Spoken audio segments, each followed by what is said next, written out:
જય સ્વામિનારાયણ. આપણું જ કર્મ બગાડતી અમુક બાબતો આપણા જીવનની અંદર આપણે જાતે રોજિંદા જીવનની અંદર એને અનુરૂપ વર્તન કરતા હોઈએ છીએ, જેનો આપણને ખ્યાલ નથી હોતો. અને એમાં પણ ખાસ શાસ્ત્રોના નિયમ પ્રમાણે તમામ ધર્મ સંપ્રદાયના શાસ્ત્રોની અંદર જે ધર્મ સંપ્રદાયના તમે અનુયાયી હો, સારા કર્મ પ્રાપ્ત કરવા માટે કયા કયા પરિબળો એની આવશ્યકતા છે અને નરસા કર્મ એ જીવનની અંદર લાવવા માટે કયા પરિબળો એને તમે જોઈ શકો છો, એને તમે ગ્રહણ કરવાથી તમે નરસા કર્મના અધિકારી બનો છો, એ પણ બતાવવામાં આવે જ છે. ખામી એટલી છે કે વ્યક્તિ જો વિચાર શક્તિથી વિચારે કે હું નીતિના રાહ પર ચાલી રહ્યો છું કે અનીતિના રાહ પર ચાલી રહ્યો છું, એ જો વિચારે ને તો સારા નરસા કર્મ એ આપણા જીવનની અંદર કઈ રીતે આવે એનો પૂર્ણપણે એને ખ્યાલ આવી જશે. એમાં પણ રોજિંદા જીવનની અંદર રોજે અમુક અમુક બાબતો એવી હોય છે જે દારિદ્ર્યપણાનું દુઃખ લઈને આવતી હોય, જે ગરીબીને નોતરું આપતી હોય, અને એ આપણી દ્રષ્ટિએ સામાન્ય પણ બની શકે છે. એમાં નરસા કર્મ બતાવનાર પરિબળ જો કોઈ હોય, એમાં પહેલા નંબરે છે કર્મ બગાડતી બાબતમાં પહેલું સોપાન કે દાંતથી નખ ચાવવા. ઘણાની એવી ટેવ હોય, વાત વાતમાં હાથને મોઢામાં નાખી અને નખ ચાવતા હોય. એમાં આ જે આદત એ બાળપણથી જ હોય છે. ઘણા બાળકોને તમે જોઈ શકો કે મોઢામાં અખંડ હાથ નાખેલો જ હોય. જો એને બાળપણથી અટકાવવામાં ન આવે તો એ મોટા થઈને પણ આ ટેવને ભૂલી નહીં શકે. અને અમજ તો પણ નખ ચાવવાની તો વાત ક્યાં, અમજથી પણ સામાન્ય રીતે મોઢામાં જે હાથ નાખવો હોય એક પ્રકારે એઠું કહેવાય.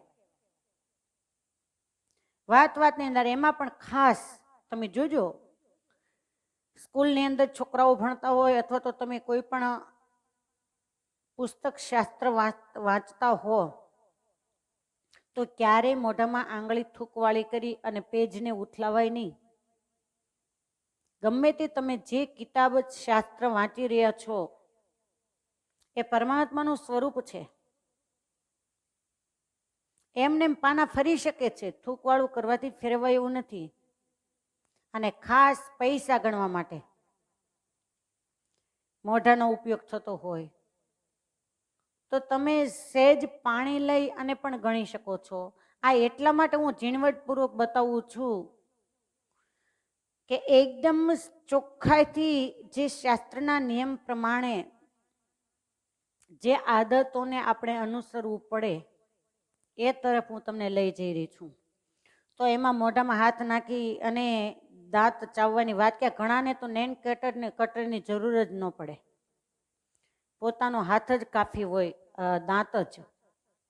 તો ક્યારેય પણ મોઢામાં હાથ નાખી અને દાંતને ચાવવા નહીં, બીજાના કપડાં પહેરવા નહીં. હવે આ બાબતે તો કેમ કેવું ને શું વિચારવું એ જ ગજબની વાત છે. પ્રશ્ન એ થશે કે અમે લગ્ન પ્રસંગ હોય કે કંઈક શુભ પ્રસંગ હોય ત્યારે તમે લોકો કહો કે અમે દેરાણી જેઠાણીના કે કુટુંબ વ્યવહારની અંદર કોઈ પણ વ્યક્તિના કપડાં પહેરીએ છીએ. જ્યારે ઊંડી દ્રષ્ટિથી જોઈએ તો શ્રીમદ ભાગવત મહાપુરાણ એનું આપણે શ્રવણ કરીએ છીએ, વાંચીએ છીએ ને કેટલી વાર કથા સાંભળી ચૂક્યા હશું. હસ્તિનાપુર નરેશ પરીક્ષિત મહારાજા,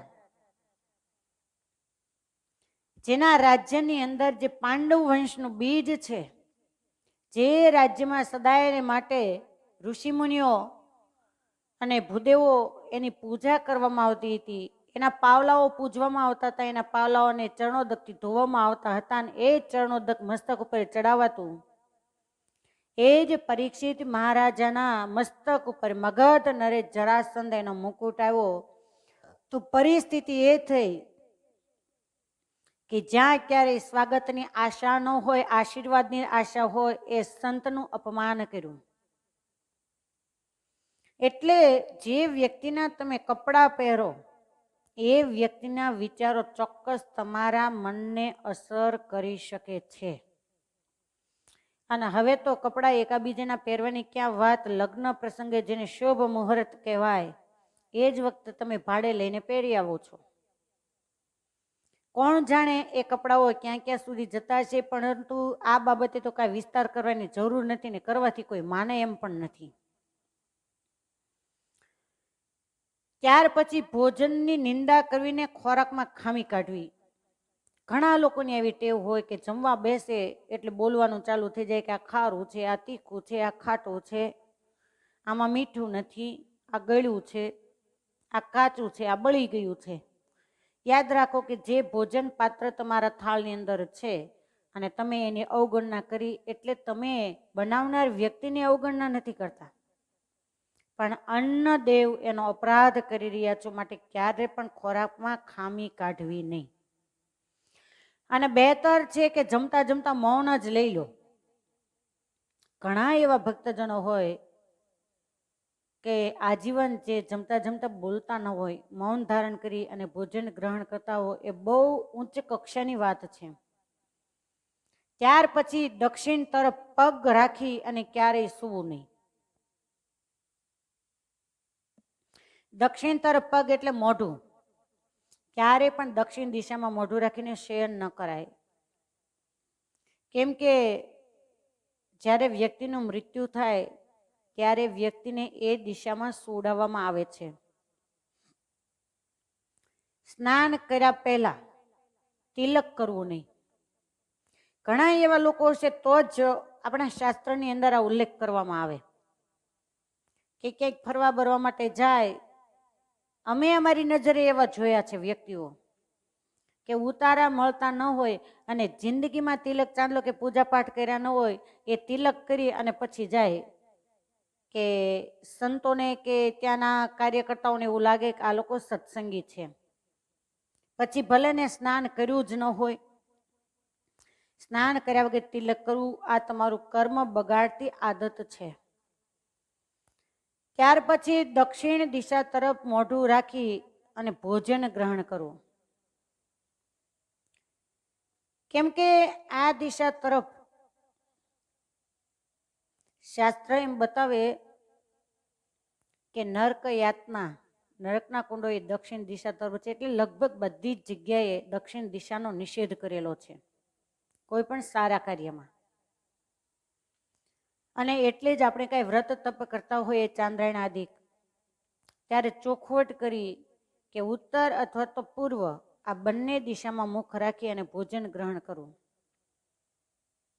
બને ત્યાં સુધી એ રીતે ભોજન ગ્રહણ કરો. પણ હવે તો ડાઇનિંગ ટેબલ થઈ ગયા, તમે ક્યાં બેસો છો એ જ કોઈને ખબર નથી. અને કઠણાઈ તો એ છે કે નાના નાના બાળકોને 4 દિશાઓની જ ખબર નથી કે પૂર્વ, પશ્ચિમ, ઉત્તર, દક્ષિણ કઈ બાજુ કહેવાય. ત્યાર પછી કંઈ પણ વસ્તુ બીજા પાસેથી માગી લાવવી આ તમારું કર્મ બગાડતી આદત છે.